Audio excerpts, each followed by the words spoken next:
This video is about what you got to do if you want the lean abs, you want the long arms, you want the muscular arms, but not to be big and bulky. But you also got to get there without the aches and pains, because nobody's got time for an injury.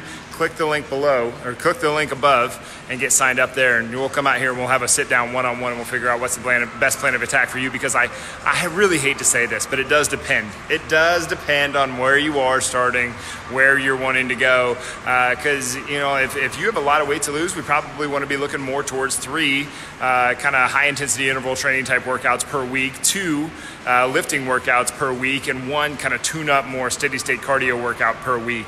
If we're looking more towards, you know, getting a little bit more muscle, and we're not as concerned with the amount of fat that is going on our body, then we probably want to be focusing more on 3 to 4 lifts per week, and maybe 1 to 2 metabolic HIIT high-intensity interval type training workouts.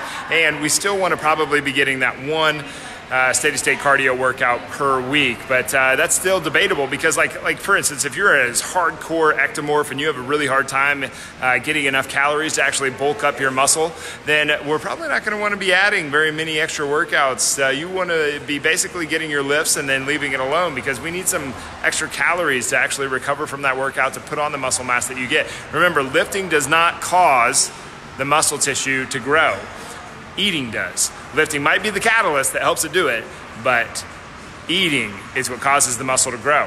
And if we want to lose fat, we want to be looking at nutrition, but we also want to be looking at how we're working out. So, are you doing lifting that increases your metabolism through way of your muscle? Are you increasing your high intensity interval training, which is the biggest fat burner that we have, because it kills calories? I mean, it just incinerates calories. It is the most efficient way to burn calories, because we are extremely inefficient at that. We're not very efficient at going fast, slow, fast, slow, fast, slow, fast, slow, fast, slow.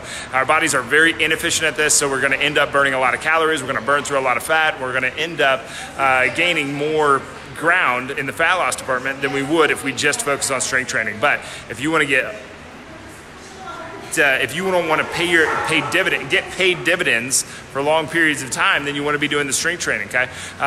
The difference between steady-state cardio, and the reason why I say you wouldn't want to do as much steady-state cardio, you'd want to do more high-intensity interval training, is because high-intensity interval training, we're going to have an increased, it's called EPOC, because we're going to burn more calories over the next window of time. The window of time is longer after a high-intensity interval training workout. So in a high-intensity interval training workout, we're probably going to end up burning an excess of calories for up to 36 hours. If we're just doing steady-state cardio, it's only going to last about 1 hour. If we're doing strength training, it's probably going to last about that 1 hour. But that strength training, remember, is going to pay you dividends in the long term as far as fat loss goes. And if you want to get the lean body, you have to be doing all 3. We don't want to be jogging every single day. Really, jogging just imposes a stress upon the body that we don't need, because we're already very good at it. So 1 day a week is more than enough for that. 1 day a week of about 30 to 45 minutes with your heart rate at about 120 to 140 beats per minute will suffice the health benefits of steady-state cardio and the thickening of the wall, the autonomic nervous system, and everything that goes along with slow steady-state cardio. So put your energy towards where you're going to get the biggest bang for your buck, which is high-intensity interval training and strength training. So we want to do a mixture of these, but it really does depend. The ratio depends on which way you want to go. If it depends on your body type, how long you've been training, your age, your training age, and where you're starting from and where you're wanting to end up at. Okay, so if we are 35% body fat and we need to get down below 25% body fat, we're probably going to do more like 3 high-intensity interval training workouts per week, and probably more like 2 strength training workouts per week. If you're already down around 15% body fat and we actually want to add a little bit of muscle tissue, add a little bit of strength, then we're probably going to do 3 to 4 strength workouts per week, and we're probably going to do more like 1 to 2 high-intensity interval training workouts per week. And that's depending on what kind of eater you are. So if you want to figure out what is best for you as an individual, click this link above and come in here, and we'll do a session with you. We'll do a one-on-one. We'll sit down and figure out what is going to be the best planning attack for you so that you can succeed in what you're trying to go for. But click that link above. Let us help you out. Click that link.